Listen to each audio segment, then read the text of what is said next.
Hello Smack Universe, welcome to a brand new episode. We are sure that you're gonna enjoy this one. So subscribe us wherever you find us, like us and comment whatever you see. Enjoy the show.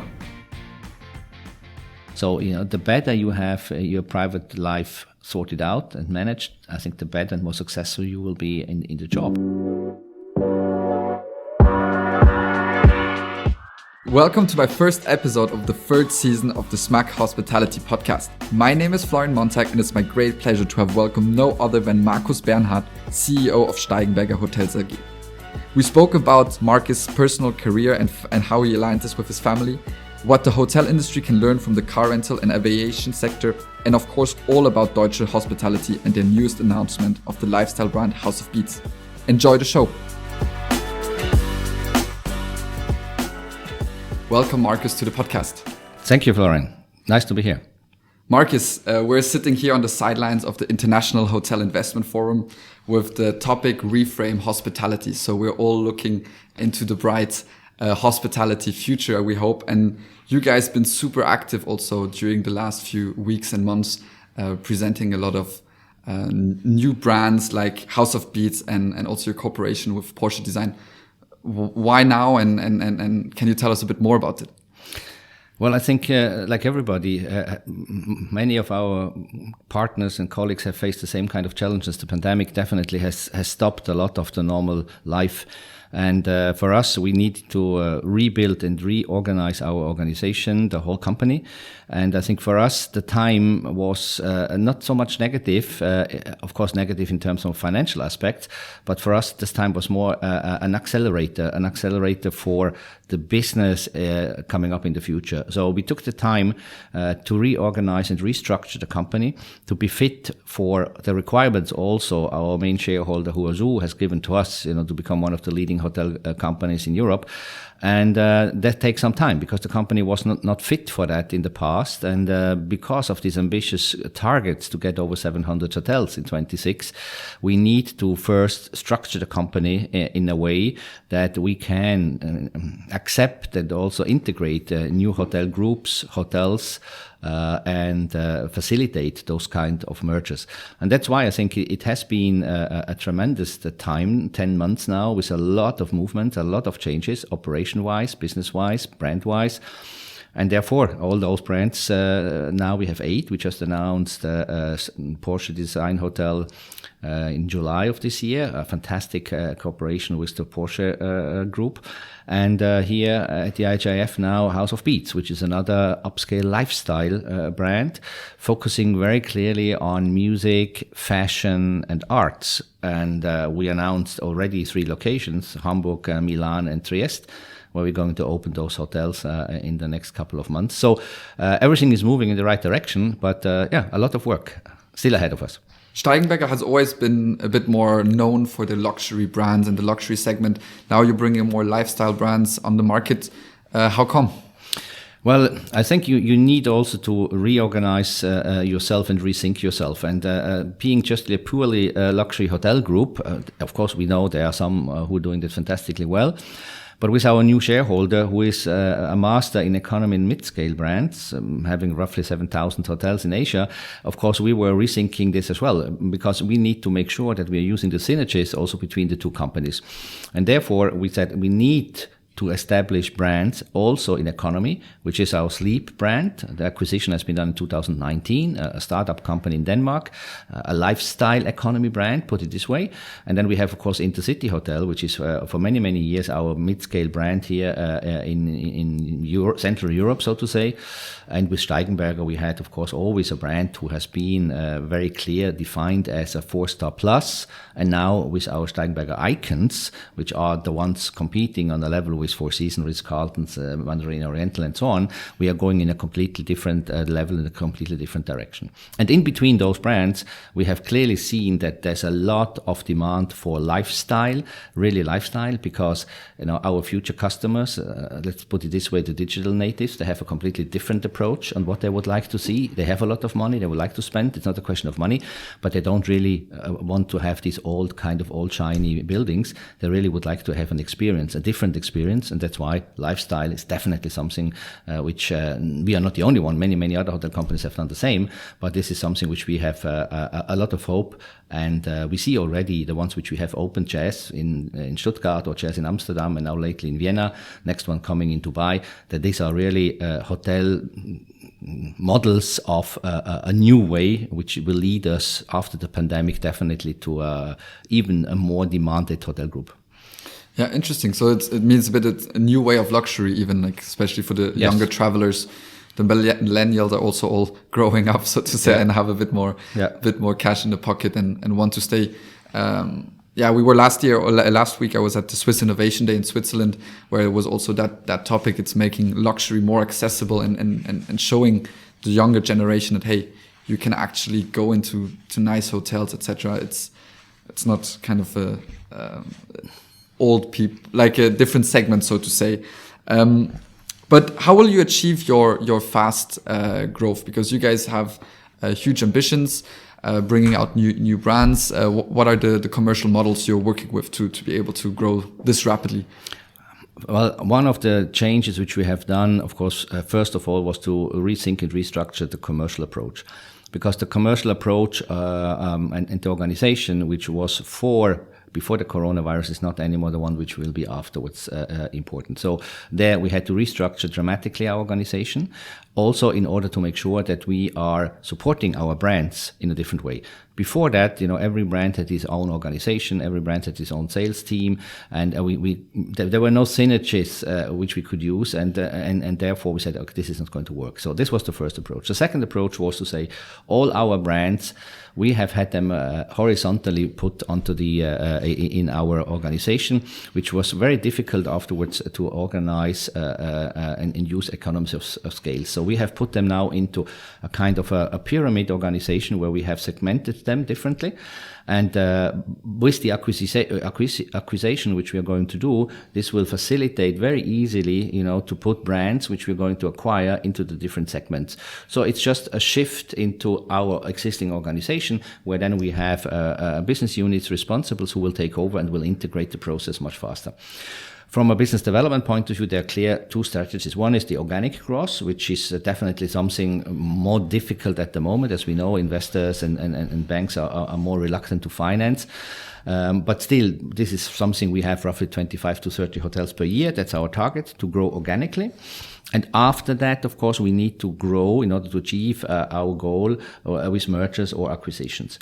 And that's what we are looking into it. The pandemic has supported a little bit also this kind of direction, because many hotel companies are for sale, and it's unbelievable how many. Some names you will hear, you would not believe that those companies are for sale.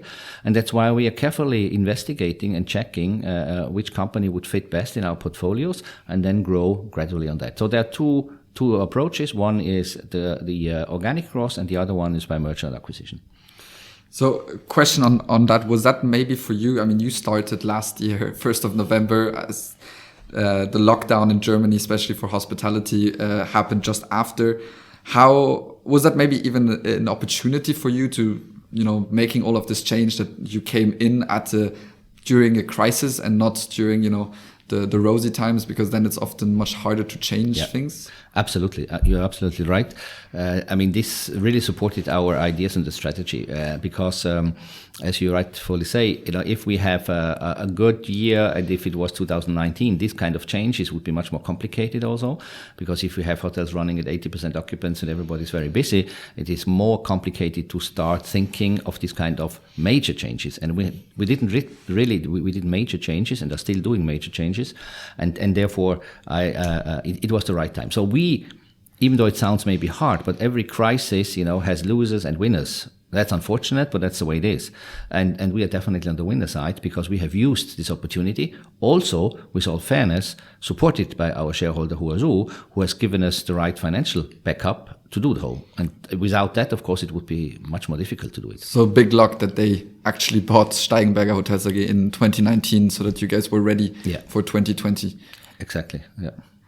Now, as we're sitting on the sidelines of IHF, is there any other takeaways which you saw more from the general hotel or hospitality market? Well, I think a lot of discussions have happened about greenfield projects being more complicated. So I think the topic was more about conversions. So conversion is definitely something we are looking also into it. So that's why we have created a conversion brand ourselves, which is called MAXX by Deutsche Hospitality. And because you will see a lot of properties, in the market who might not fit into one or the other brand which we have, because we need to be very careful that customers' experience are not diluted by just putting the name on top of the roof, but then inside you have a completely different service level, and even the hardware is different. So conversion has been a topic, and franchise has been a topic. So more and more, the opportunity of franchising, if you have a great brand, if you have, and that's, I think, the most important one, a great distribution channel behind it, so equals IT. If that's what you have, then I think franchise is definitely something which will bring you to the next level. We are doing franchise, but we are not an expert yet in franchise. But that's definitely something which will help any company to reduce risks, financial risks, but in the meantime also grow market penetration and brand awareness. What do you see in the relationship between owner, franchisee, and brand? What do you see the big value proposition for international hotel chains or brands? Is it more the brands themselves? Is it the loyalty program, OTA spending, digital platform? I think digital platform and the distribution channel, because on the end of the day, if you're a franchisee and you have a hotel somewhere, the only thing you are interested in is getting traffic, getting business. And a company who have understood how to do that, they would definitely be at the upfront. And so yes, platforms, IT solutions, loyalty programs. You always have different opinions. Some say it's more costly, we should do that. On the other hand, you have the OTAs, which are as costly as probably the loyalty program. But I can only tell you from the experience we have from our shareholder, Huazhu, they have 174 million loyalty members, and 90% of the business is done directly with the loyalty members.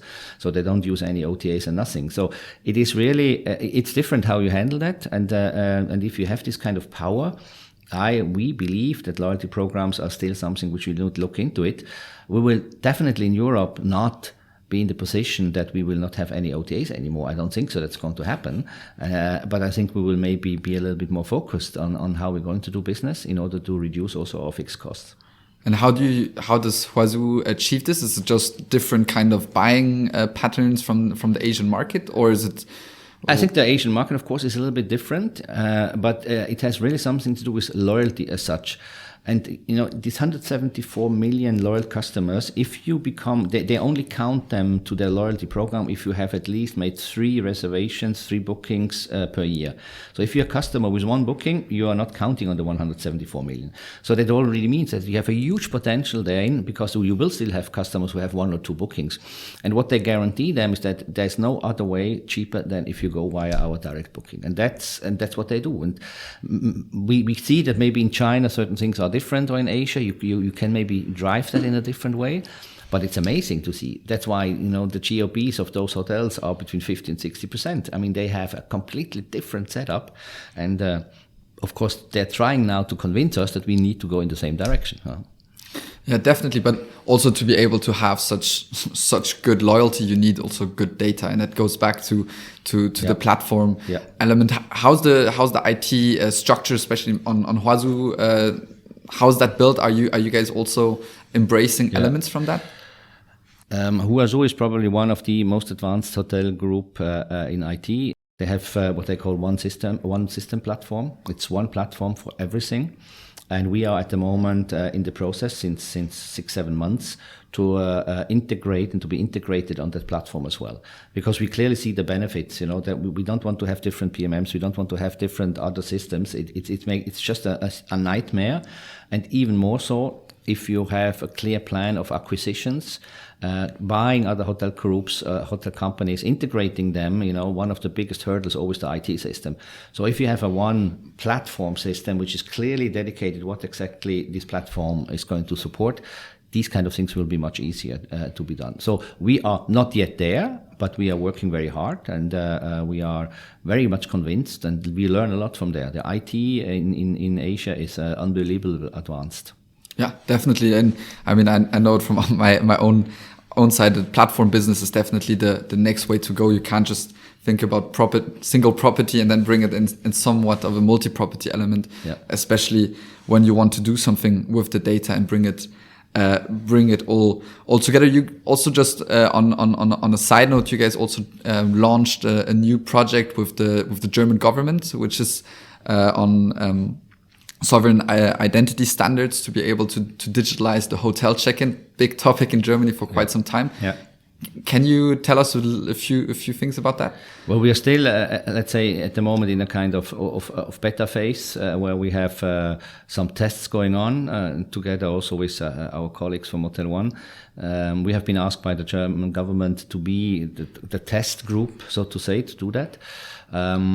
It is a little bit maybe premature now to say exactly all the details, but I mean, it is something which other countries are doing already. If you go to Belgium, you go to Ireland, those countries are already in that kind of way.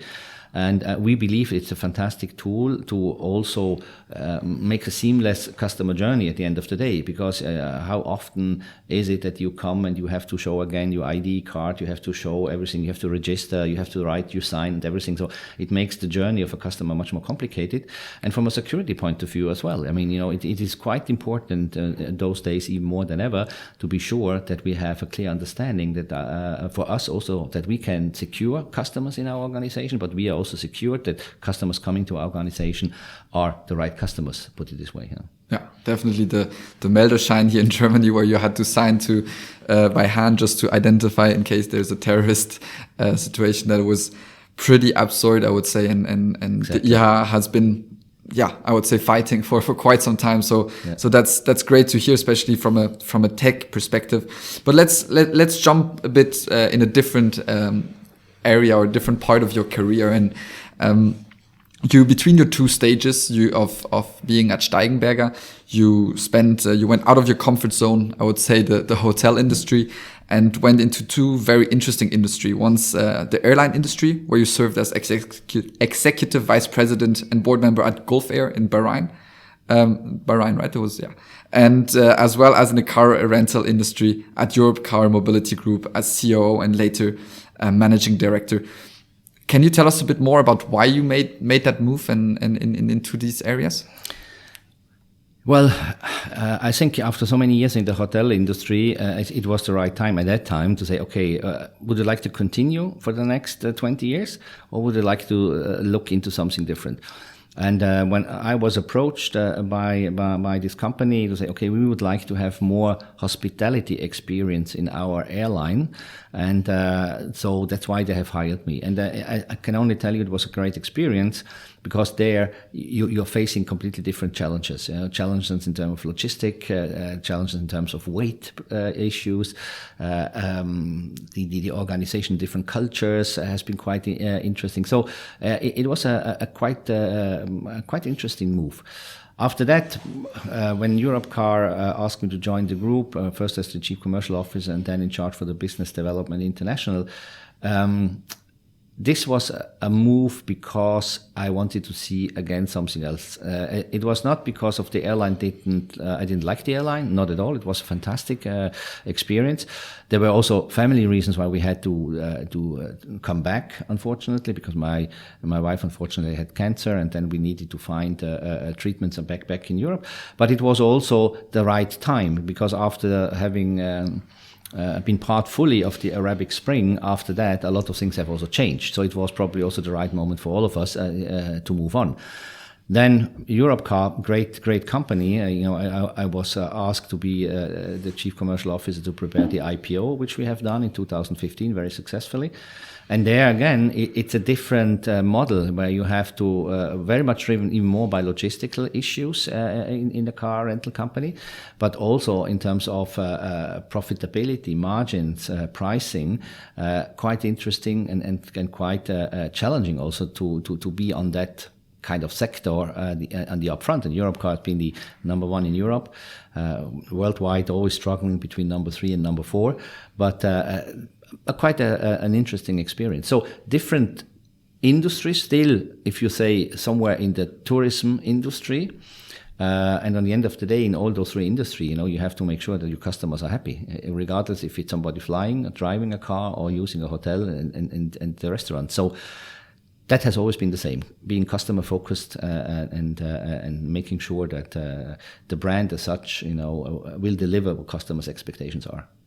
Is there anything the hotel industry could maybe learn from the airline or car rental industry? Of course, always the topic of revenue management comes up, but revenue management, clear. I think that was always. The airline industry was kind of the founder and initiator, in the 80s about revenue management. That's clear. I think apart from that, it's also the flexibility. You have to be very fast. Airlines, you need to be extremely fast in adapting and changing. You need to make sure that you understand the different legal approaches from country to country is very different, in particular because you're flying into it, you stay, you come back. So the global thinking and the broader picture, I think that's what you're getting from this industry. And the car rental industry, on the end of the day, it is to understand also how you are making your small profits which you make, because you don't make a lot of profit, you make small profits. How do you really enlarge that profitability by using all kinds of different tools? So marketing wise, it's important, but it's also yielding, revenue management. So on the end of the day, there's a lot of similarity with the hotel industry. And I think on the other side, airlines and also car rental can take a lot of could take a lot from the hotel industry, in particular if it comes to service delivery. So the human point of it, the car rental industry definitely has been lacking a lot, in this kind of personal service and being sure that customers are really served the way we serve them in hotels. And the airline, at the time when I was there, we implemented the flying chefs. It was the first time that we have chefs cooking in the first class and business class. And then later on, Emirates and everybody copied that. So you bring certain service attitudes also into an aircraft, and I think that makes the difference. And that's what some of the innovative airlines have done at the time and are still doing, So you had live cooking, live so cooking to say, for the first class customers with chefs, really dedicated chefs. And that was the first thing which we have done there. And it was, for that part of the world, it was really an absolute eye-opener. And of course, if you only have 8 or 12 first-class customers, you can do that, where you have an a la carte and you choose this and that and they cook for you. But it has been a great experience. And still today, in a little bit of a different way, but Emirates are doing that, Gulf is still doing that, and other airlines are doing it also. A little bit different, but still in that kind of way. Little jump completely out of the topic, but what role does gastronomy play for you in hospitality? Because I remember also in the days of the Sea Grill with Yves Martin, you were also pushing that a lot, and being in Brussels, I think, was it 2 stars? 2 star, How do you see that? It's very important, and I still very much a believer in food and beverage. I think it depends a little bit on the segmentation. So our icon hotels, which we have launched also this year, let's say 5-star deluxe hotels, those ones we are trying to equip them with always Michelin star restaurants. That's our philosophy, which we're going to do. But then if you go down, for example, we take sleep hotels. For sleep hotels, the new version of sleep hotels is no F&B at all, nothing. So you don't even get a breakfast, nothing. It's just purely economy. Why? Because it is too expensive to have these spaces unused. From 7 to 10 you have breakfast and then it's unused, and therefore we could reduce the construction costs and therefore also our lease costs of those properties dramatically. And that's why it's a completely different concept, of course, and where we say, okay, economy and mid-scale do not really have to have restaurants inside, but if it comes to upscale, lifestyle and 5-star deluxe hotels, icon hotels, yes, definitely. And then also the economy brands, they're typically in a hub where around you'll find other restaurants. Exactly, that's cafes. what exactly in the hub. Either you have next to it even a coffee shop or whatever. So that's why we don't see that we need to do that, because on the end of the day we are not as efficient and we paying too much for just serving. And there's nothing sadder, so to say, to come into these hotels where you have huge breakfast rooms which are always empty. And it doesn't really give also anything to the vibe of the hotel itself, especially when you come in and out in business hotels. Jumping back quickly to your experience at Europcar, especially your international business development, you said you guys were focusing a lot also on franchises and alliances. How did that experience help you today? Is there a lot of things which you could take out of that? Yeah, I think there's a lot in different ways. First of all, that we have seen that if you would like to grow the brand fast, the easiest way is to do franchise. So when I joined the company, we were roughly present in 80 countries. And when I left the company, it was roughly 140, 145. So really around the globe, nearly, you could say in every country we had representatives of our brand. And that's a different business model, but it was a business model which was very profitable on the end of the day, with a very low risk and very low organizational headquarters behind it. So that was the business model which we have used, which was one of the business model also, which was very interesting and also supported by all our shareholders and financial partners when we did the IPO, because they could see that the company, reduces the risks by, shifting it to another side. So that was definitely an important part. And the other part was the international sales organization, that you work in what we learned, what we did with Europcar was working more with GSAs. Do not really have your own sales force, which costs you a lot of money, but you really try to outsource that, and make sure that you are present everywhere, even though you are not physically present in those countries. So those combination of having these international sales, global sales organization with GSAs and the franchisees has definitely supported also Europcar's development. Yeah, no, definitely. I can see that. And looking at your career, and myself coming from hotel school, and you went to the hotel management school in Lucerne. Today, you're CEO of one of the Europe's leading hotel groups. Of course, it's an incredible career with many stations and further education also. But I'm also sure there's been also some setbacks on the way. But for the young people in just coming out of uni or in uni, was it always planned, your goal, saying like, I want to become a CEO at the level, or was it also often more kind of, okay, going from one opportunity to the other and let's see where it gets me? Well, I was always very clear and determined myself. I knew exactly what I want. Of course, you don't, as we say, in many ways, lead you to Rome, but you have to arrive in Rome, so it doesn't matter where you go. So that's what definitely was my career. It was very clear that I wanted to be once a CEO. That was clear. But it was not always easy, because you're shifting, you have different also mentors, some of them will help you, some will not, or some are maybe in a different way good. So my career was clear for myself, but of course I had also to make some turns and take another exit and go back and come back from another side. I think that's normal.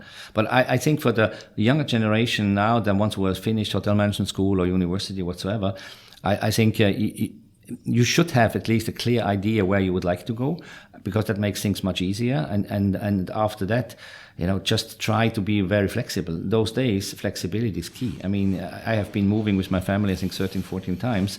Is that always good? Well, probably not. Difficult for the children. But on the other side, it has definitely been something which has given me an upside to any other kind of competitors, so to say, to me when it came up to different jobs, because different language knowledges, understanding of cultures, being open to travel, being very free to move will help you and will bring you, or will accelerate your career, definitely. So your secret sauce, so to say, was perseverance and flexibility. Yeah, and be open. Just be open.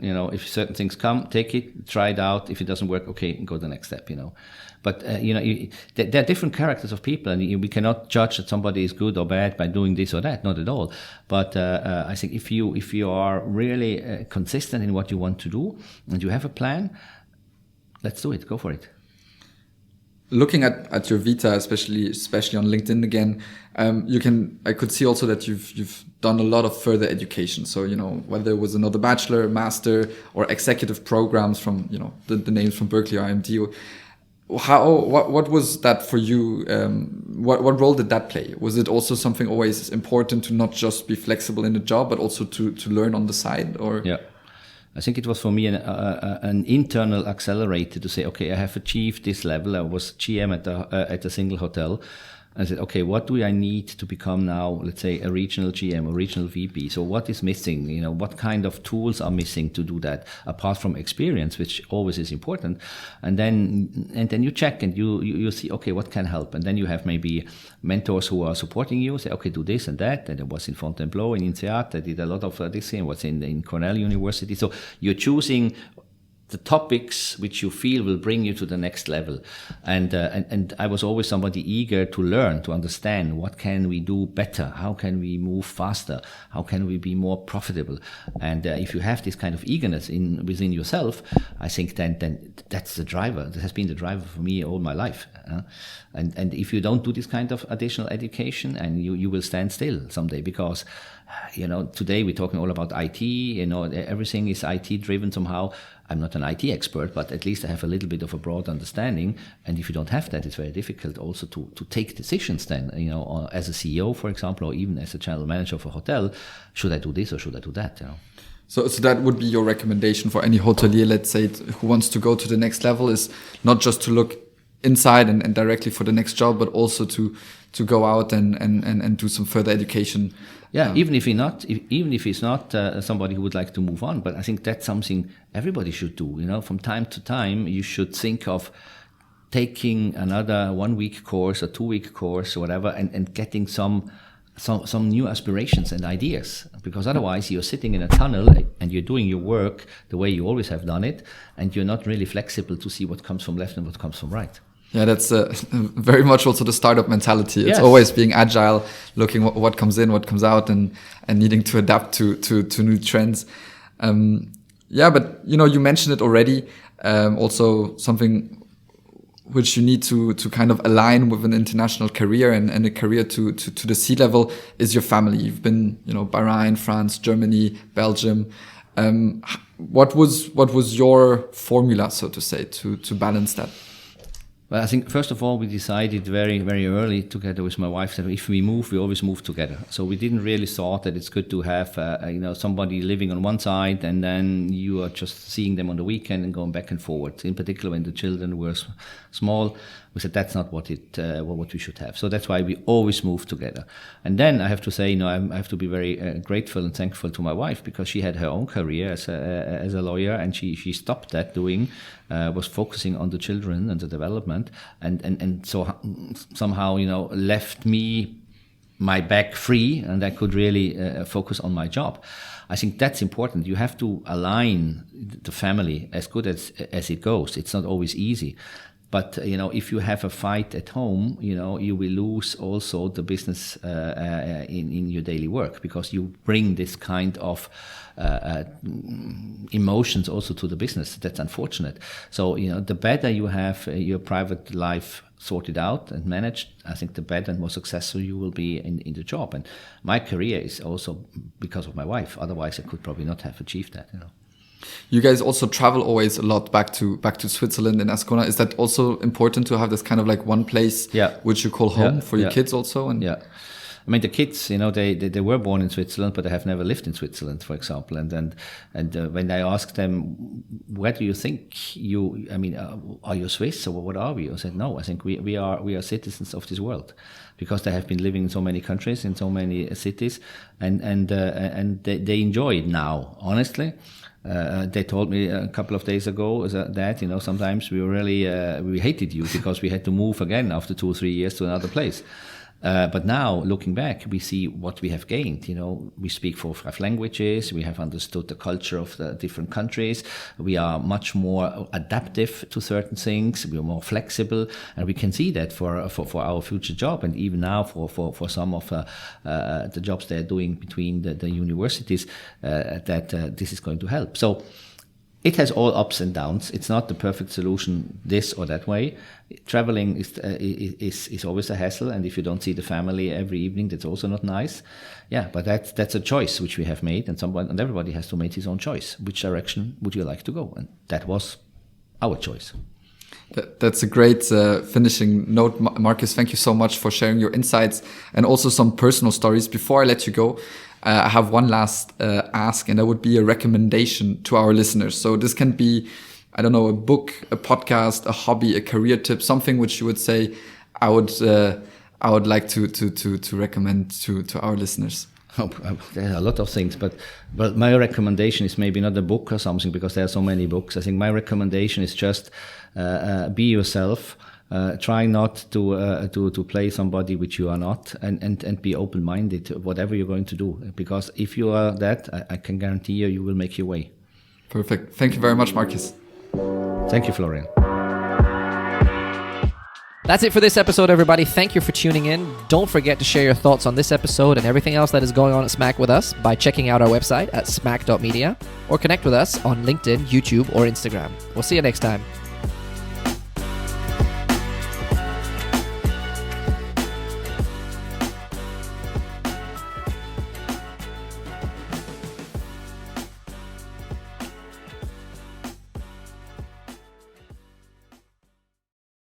Guys, we hope you enjoyed this episode. We're so glad that you were here, and we hope that you give us a lot of love, a lot of comments, and everything that you have on your minds. Follow us wherever you find us, and stay tuned for the next one. See you.